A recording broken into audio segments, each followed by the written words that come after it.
3, 2, 1. Selamat datang kembali di channel saya, Timotius Duha, channel yang khusus menyampaikan informasi-informasi seputar skripsi dan pengolahan data penelitian. Pada kesempatan ini saya akan menyampaikan topik mengenai kesalahan-kesalahan mahasiswa dalam melakukan proses pengolahan data. Untuk itu, kepada kita semua, saya mengimbau apabila nantinya menurut Anda video ini bermanfaat, maka silakan like, comment, dan share video ini. Dan kepada kita semua yang belum mengklik tombol subscribe, silakan klik tombol subscribe untuk membantu pengembangan channel ini lebih besar lagi. Terima kasih atas dukungannya. Untuk itu, kepada kita semua saya mengucapkan selamat menyaksikan. Baik, proses yang sangat krusial dalam membuat sebuah skripsi adalah pengolahan data penelitian. Setelah data diterima, setelah data diambil dari sumber bisa dikatakan objek penelitian atau lokasi penelitian atau tempat penelitian. Sekarang kalian tergantung menginterpretasikan tempat, lokasi, objek. Ya, ini tidak hanya berbentuk tempat fisik, tetapi bisa juga dalam bentuk dokumen. Untuk itu silakan interpretasikan sendiri mengenai tempat, lokasi, dan objek penelitian. Untuk penelitian kuantitatif ya, biasanya sumber data itu adalah jawaban-jawaban daripada responden. Ya, nah kesalahan yang pertama adalah yang paling fatal adalah data itu diserahkan kepada joki. Data itu diserahkan kepada oknum yang tidak ada kaitannya dengan permasalahan, dengan urusan dalam skripsi tersebut, dan bisa juga diserahkan kepada konsultan berbayar, ya, yang biasa mengerjakan skripsi mahasiswa, kemudian mendapatkan nilai jasa atau bayaran dari mahasiswa-mahasiswa. Itu adalah kesalahan yang pertama, yang paling fatal. Karena sesungguhnya adalah skripsi itu adalah dibuat, disusun, diolah, dan dijelaskan oleh mahasiswa yang bersangkutan, bukan meminta bantuan dari orang lain. Kalau sekedar meminta saran, meminta masukan, meminta input, meminta pertimbangan dari pihak lain, saya pikir itu wajar-wajar saja. Tapi kalau sudah meminta oknum-oknum tertentu untuk mengerjakan secara langsung, bahkan sampai habis dari pengolahan data tersebut, itulah yang menjadi kesalahan fatal. Kemudian kesalahan fatal yang berikutnya adalah jumlah daripada sampel tidak memenuhi untuk penelitian kuantitatif. Nah, menurut Arikunto mengatakan bahwa sekedar ancar-ancar jumlah minimal daripada populasi atau sampel itu sebesar 30 banyaknya. Nah, kadang-kadang di dalam satu tempat penelitian bisa dikatakan bank, koperasi, yayasan, sekolah, kampus, tempat usaha, atau instansi pemerintah, atau lembaga-lembaga swadaya masyarakat, ataukah tempat-tempat yang mempekerjakan orang, biasanya ada beberapa saya temukan bahwa orang yang di dalam tempat penelitian itu kurang dari 30 orang, sehingga mereka mensiasati sehingga merubah data dari data sekian menjadi 30 atau lebih dari 30. Itulah kesalahan, yaitu merubah jumlah populasi atau sampel. Yang kemudian adalah tidak bisa membedakan, tidak bisa merubah, atau tidak bisa memecah antara populasi dan sampel. Kebanyakan mahasiswa yang memakai sampel jenuh tanpa memakai teknik-teknik pengambilan sampel yang lain. Sehingga banyak dari responden itu yang menjadi bias. Misalkan ada judul mengatakan bahwa pengaruh gaji terhadap peningkatan karir. Saya ulangi ya, pengaruh gaji terhadap peningkatan karir. Lalu di dalam lokasi penelitiannya itu, karena jumlah respondennya itu sangat kurang, maka seluruh yang bekerja di situ dijadikan sampel, baik pegawai negeri sipilnya maupun tenaga honorernya. Pertanyaannya, apakah tenaga honorer memiliki peningkatan karir di suatu instansi pemerintah?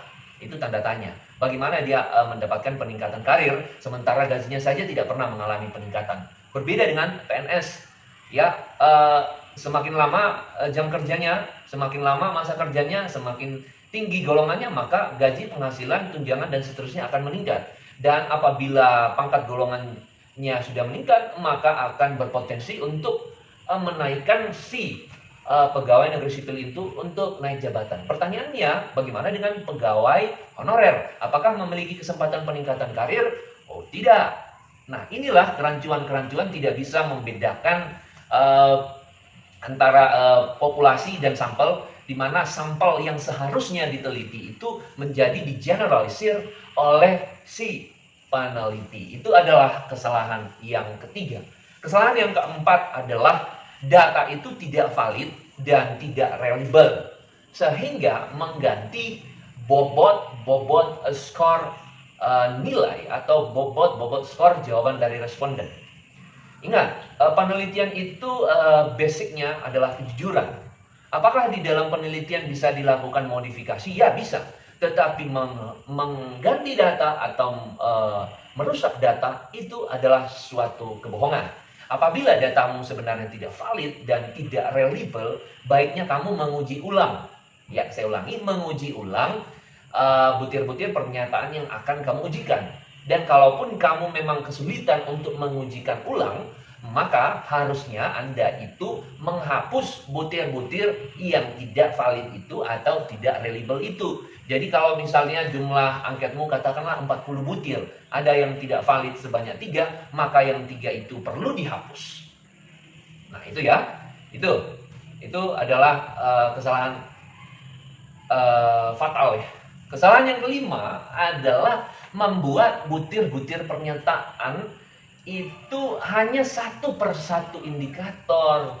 Lalu kalau misalnya butir pernyataan itu tidak valid, maka itu dihapus, maka berarti di dalam indikator itu tidak ada butir-butir pernyataannya. Untuk itu solusinya adalah kamu kalau bikin butir pernyataan itu setiap satu indikator minimal 3. Sehingga kita punya alternatif jawaban lain apabila ada butir-butir pernyataan yang tidak valid dan tidak reliable.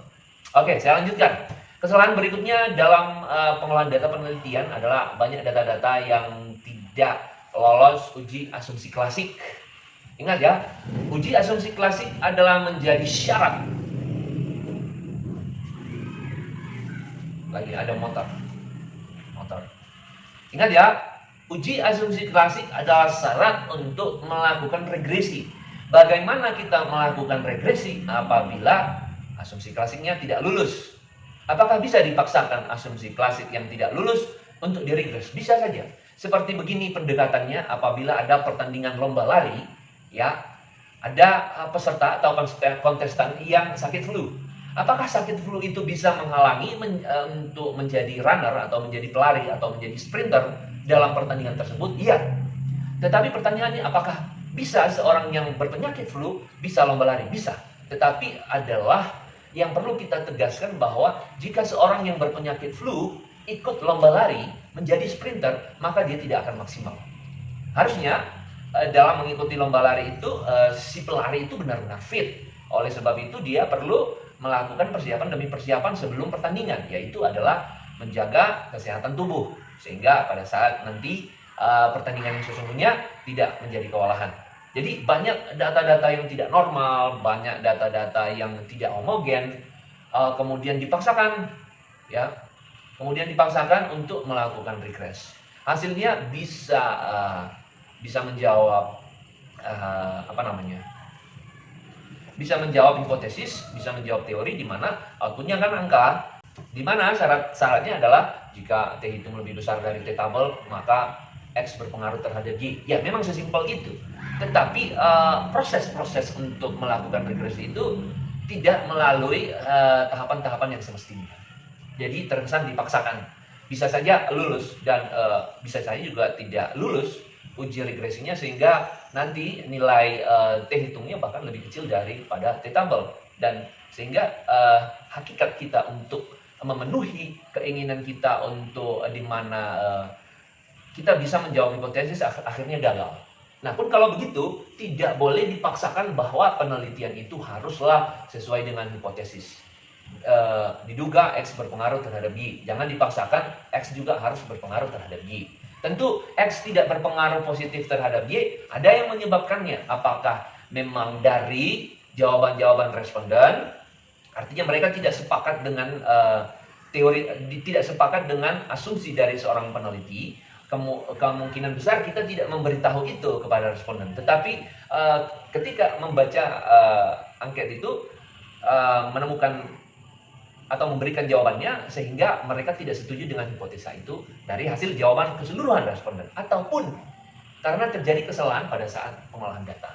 Untuk itu berhati-hatilah dalam melakukan proses pengolahan data penelitian. Jadi itu saja yang bisa saya sampaikan. Atas perhatian kita semua, saya mengucapkan terima kasih. Salam tuntas skripsi.